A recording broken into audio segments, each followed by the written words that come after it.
Here we see far that jejune speculation of a universal mind animating and invigorating the world is fitted to beget and foster piety in our minds. We have a still clearer proof of this in the profane verses which the licentious Lucretius has written as a deduction from the same principle. The plain object is to form an unsubstantial deity, and thereby banish the true God, whom we ought to fear and worship. I admit indeed that the expressions, nature is God, may be piously used if dictated by a pious mind. But as it is inaccurate and harsh, nature being more properly the order which has been established by God, in matters which are so very important, and in regard to which special reverence is due, it does harm to confound the deity with the inferior operations of his hands. Number 6. Let each of us, therefore, in contemplating his own nature, remember that there is one God who governs over all natures, and in governing wishes us to have respect to himself, to make him the object of our faith, worship, and adoration. Nothing, indeed, can be more preposterous than to enjoy those noble endowments which bespeak the divine presence within us, and to neglect him who of his own good pleasure bestows them upon us. In regard to his power, how glorious the manifestations by which he urges us to the contemplation of himself, unless indeed we pretend not to know whose energy it is that by a word sustains the boundless fabric of the universe. At one time making heaven reverberate with thunder, sending forth the scorching lightning and setting the whole atmosphere ablaze. At another, causing the raging tempest to blow, and forthwith, in one moment, when it so pleases him, making a perfect calm. Keeping the sea, which seems constantly threatening the earth with devastation, suspended as it were in air, at one time lashing it into fury by the impetuosity of the winds, at another appeasing its rage and stilling all its waves. Here we might refer to those glowing descriptions of divine power as illustrated by natural events which occur throughout Scripture, but more especially in the book of Job and the prophecies of Isaiah. These, however, I purposely omit because a better opportunity of introducing them will be found when I come to treat the scriptural account of the creation. I only wish to observe here that this method of investigating the divine perfections, by tracing the lineaments of his countenance as shadowed forth in the firmament, and on this earth, is common both to those within and those without the pale of the church. From the power of God we are naturally led to consider his eternity, since that from which all other things derive their origin must necessarily be self-existent and eternal. Moreover, if it be asked what cause induced him to create all things at first, and now inclines him to preserve them, we shall find that there could be no other cause than his own goodness.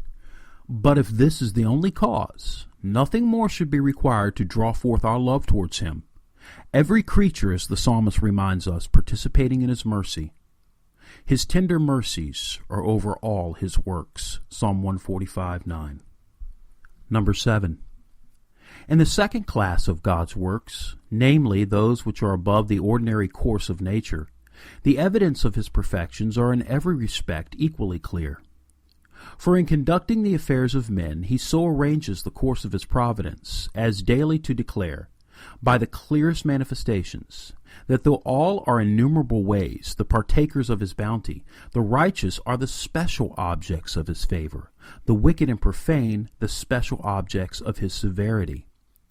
It is possible to doubt his punishment of crimes, while at the same time he, in no unequivocal manner, declares that he is the protector and even the avenger of innocents, by shedding blessings on the good, helping their necessities, soothing and solacing their griefs, relieving their sufferings, and in all ways providing for their safety.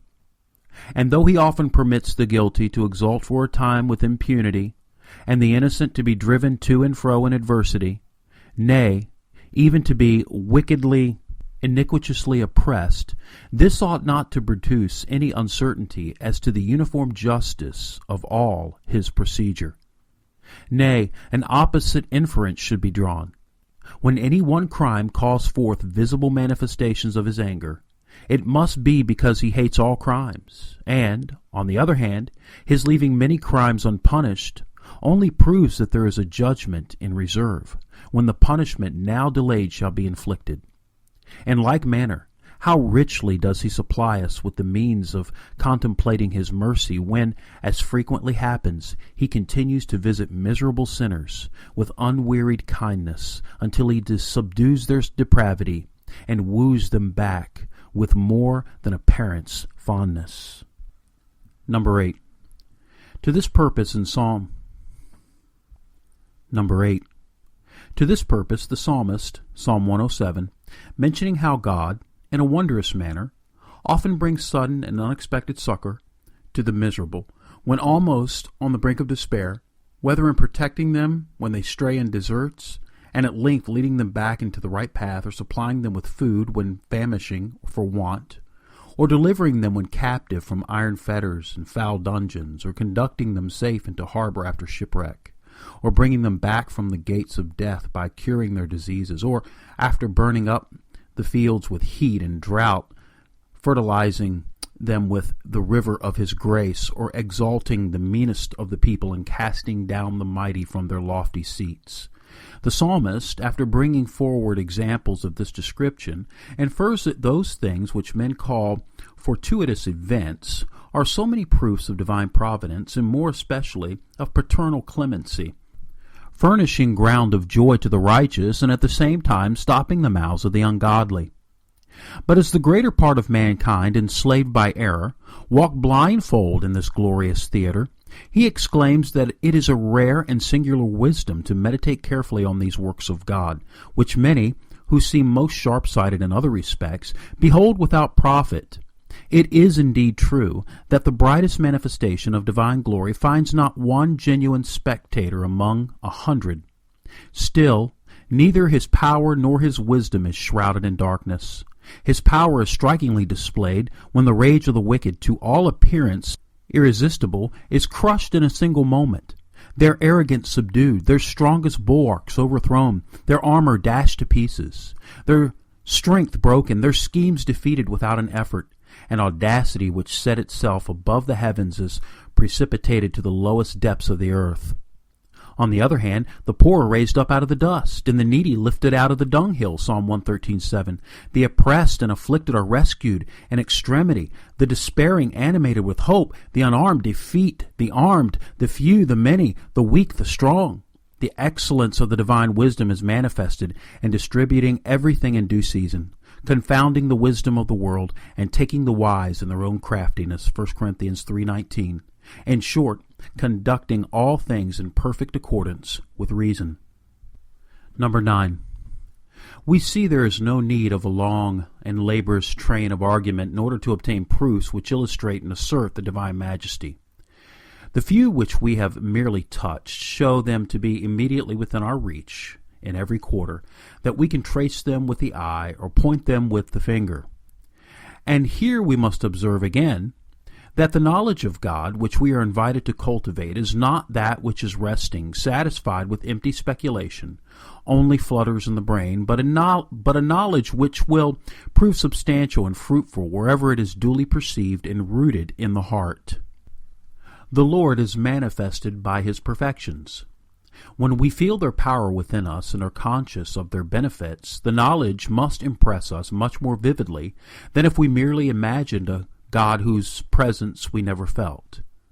Hence, it is obvious that in seeking God, the most direct path and the first method is not to attempt with presumptuous curiosity to pry into his essence, which is rather to be adored than minutely discussed, but to contemplate him in his works, by which he draws near, becomes familiar, and in a manner communicates himself to us.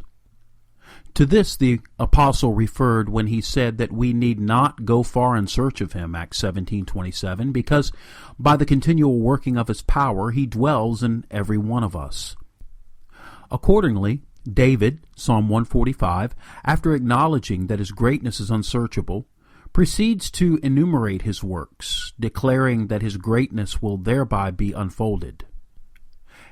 It therefore becomes us also diligently to prosecute that investigation of God which so enraptures the soul with admiration as, at the same time, to make an efficacious impression on it.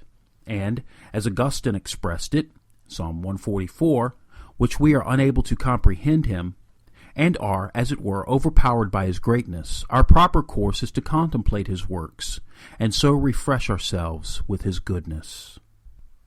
Number 10. By the knowledge thus acquired, we ought not only to be stimulated to worship God, but also aroused and elevated to the hope of future life. For, observing that the manifestation which the Lord gives, both of his mercy and severity, are only begun and incomplete, we ought to infer that these are doubtless only a prelude to higher manifestations, of which the full display is reserved for another state. Conversely, when we see the righteous brought into affliction by the ungodly, assailed with injuries, overwhelmed with calamities, and lacerated by insult and contumely, while, on the contrary, the wicked flourish, prosper, acquire ease and honor, and all these with impunity, we ought forthwith to infer that there will be a future life in which iniquity shall receive its punishment and righteousness its reward. Moreover, when we observe that the Lord often lays his chastening rod on the righteous, we may the more securely conclude that far less will the righteous ultimately escape the scourges of his anger. There is a well-known passage in Augustine. Were all sin now visited with open punishment, it might be thought that nothing was reserved for the final judgment. On the other hand, were no sin now openly punished, it might be supposed there was no divine providence. It must be acknowledged, therefore, that in each of the works of God, and more especially in the whole of them taken together, the divine perfections are delineated as in a picture, and the whole human race thereby invited and allured to acquire the knowledge of God, and in consequence of this knowledge, true and complete felicity. Moreover, while his perfections are thus more vividly displayed, the only means of ascertaining their particular operation and tendency is to descend into ourselves and consider how it is the Lord there manifests his wisdom, power, and energy, how he there displays his justice, goodness, and mercy. For although David, Psalm 92:6, justly complains of the extreme infatuation of the ungodly in not pondering the deep counsels of God, as exhibited in the government of the human race, what he elsewhere says, in Psalm 40, is most true, that the wonders of the divine wisdom, in this respect, are more in number than the hairs of our head. But I leave this topic at present, as it will be more fully considered afterwards in its own place. Number 11. Bright, however, as is the manifestation which God gives both of himself and his immortal kingdom in the mirror of his works, so great is our stupidity, so dull are we in regard to these bright manifestations, that we derive no benefit from them. For in regard to the fabric and admirable arrangement of the universe, how few of us there who, in lifting our eyes to the heavens or looking abroad on the various regions of the earth, ever think of the Creator? And then in regard to supernatural events, though these are occurring every day, how few are there who ascribe them to the ruling providence of God? How many who imagine that they are casual results produced by the blind evolutions of the wheel of chance? Even when under the guidance and direction of these events, we are in a manner forced to the contemplation of God, a circumstance which all must occasionally experience, and are thus led to form some impressions of deity, we immediately fly off to carnal dreams and depraved fictions, and so by our vanity corrupt heavenly truth. This far, indeed, we differ from each other, and that every one appropriates to himself some peculiar error. But we are all alike in this, that we substitute monstrous fictions for the one living and true God, a disease not confined to obtuse and vulgar minds, but affecting the noblest, and those who, in other respects, are singularly acute. How lavishly in this respect have the whole body of philosophers betrayed their stupidity and want of sense! To say nothing to the others, whose absurdities are of still grosser description, how completely does Plato, the soberest and most religious of them all, lose himself in his round globe? What must be the case with the rest when